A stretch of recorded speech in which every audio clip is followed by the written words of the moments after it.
With the upcoming release of Dark Souls 1, or I should rather say release 2.0, it is important to understand how its PvP works on fundamental level, because it is very different compared to the other two Souls games, with the biggest difference being the way poise works in PvP. If you are new to the series and have started your Miyazaki journey by playing Dark Souls 3 or 2, then you are in for a ride. That being said, if you know how the poise works in Dark Souls 1, then you can just directly skip to the discussion part of the video. So, what is poise? Well, poise is a unique modifier that allows you to withstand a certain amount of hits without being staggered. Here's how it works in Dark Souls 3. Most of the heavy weapons in the game, like greatswords and ultra greatswords, have a hidden active poise modifier that gets multiplied by the total poise value of the equipment your character is wearing, which in turn allows you to withstand more hits during your attacks with those heavy weapons. In other words, in Dark Souls 3, the more poise you get, the more hits you will be able to trade with if you're using a heavy weapon. So technically, the amount of hits you can take depends on your weapon, since you have to be trading hits in order to take advantage of it. However, poise in Dark Souls 1 works very differently.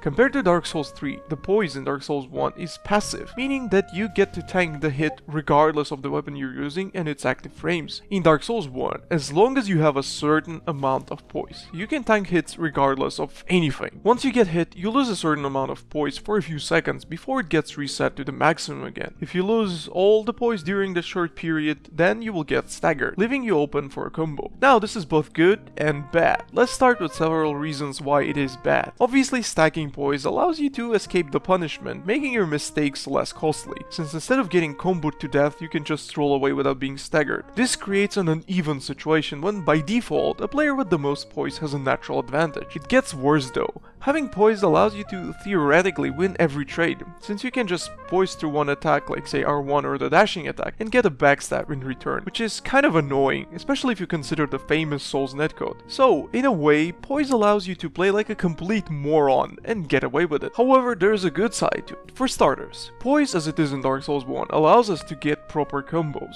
Remember how in Dark Souls 3 running attacks were neutral and had no guaranteed follow-ups? Well, this is not the case in Dark Souls 1. This adds a lot of depth to the game. One of the reasons why Dark Souls 3 looks so stale is because there's no poise. No combos, hence very little reason to use anything other than most versatile attack. The way that Dark Souls 1 style poise complements its backstab system makes the game a lot more fun, providing the necessary depth to the PvP experience. But the whole backstab thing is a topic for a separate video. Now, another reason why poise is so cool is that it allows you to have fun with any weapon, giving you a guaranteed way to score at least a trait, which wasn't the case in Dark Souls 3. Well, for the most part of it. In other words, you can make any build with any weapon and force it to be effective with the use of poise. It's not elegant, but hey, it works. So, even the crappiest weapon with the most useless moveset can be used effectively, sort of, because it allows you to A, get traits, and B, backstab other players. Those of you who have followed me since the early days of Dark Souls 3 know that I've been really happy that we didn't get Dark Souls 1 style poise in Dark Souls 3. But over the time, my feelings have kinda changed. People have been accusing Dark Souls 3 PvP of being stale for ages,